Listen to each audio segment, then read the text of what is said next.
For more than a half-century, Dean Borg has graced the television airwaves in Iowa, covering everything from tornadoes in Charles City to the jungles of Vietnam and the Paris peace talks.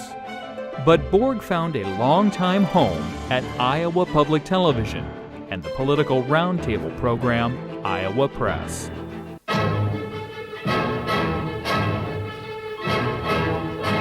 I think that Iowans, and they have repeatedly told me over the years, the guests that we've had on are so informative to let them know what the different sides of each issue is in the Iowa legislature. And that's what we wanted to do on Iowa Press, is to go beyond sound bites and to expose issues and the different reasoning behind each side of a controversial issue. I think there's no better place to cover politics than Iowa, other than Washington, D.C., because this is where it all begins, the presidential politics. And you get into Iowa, all the people who are just dipping their toes, their political toes, into the possibility of running for higher office. Iowa Press, Sunday, March 2nd, with guest Jimmy Carter, former governor of Georgia. Among caucus goers, you still hear the reservations of perhaps a lack of experience in other things. That's a matter of resume. Either it's there or it's not. So how do you explain that? If they want somebody who's been in Washington a long time, I'm obviously not their choice. There are folks who've been there 30 years. What they should watch for is, are the reporters unbiased? Number one. Are those questions fair? I don't mean catering to whomever the guest is, but are they fair and don't come into it with a seeming agenda? For our news panel, I'm Dean Borg. Have a good week.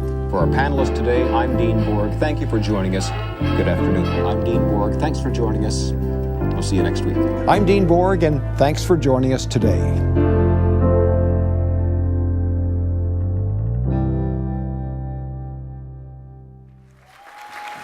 Ladies and gentlemen, please welcome Dean Borg from Iowa Public Television.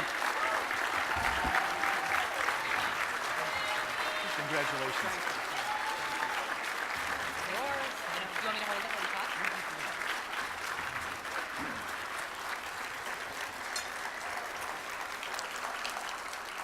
Thank you.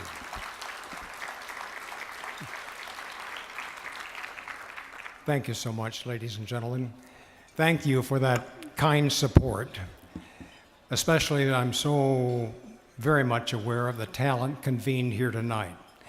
I was astonished and stunned, actually, when I was invited to be here tonight. That's because my career really hasn't been one grand plan.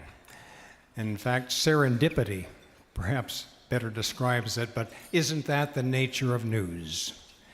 Stories that I've considered worth telling and letting the audio and video doing the communicating over the years just seem to present themselves. And thankfully, I have a family that tolerates what it takes to have Dad be where the news is. As a political journalist, one of the greatest compliments that I receive is when people tell me, "We can't tell where you stand, which side you're on." And I respond, "Good. I'm doing my job right."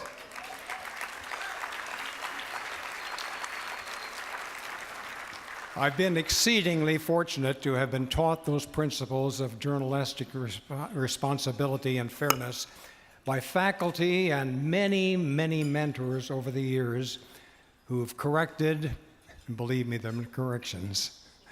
Starting with journalism school when I was banned from the football field, practice field, because of some stories that I was reporting.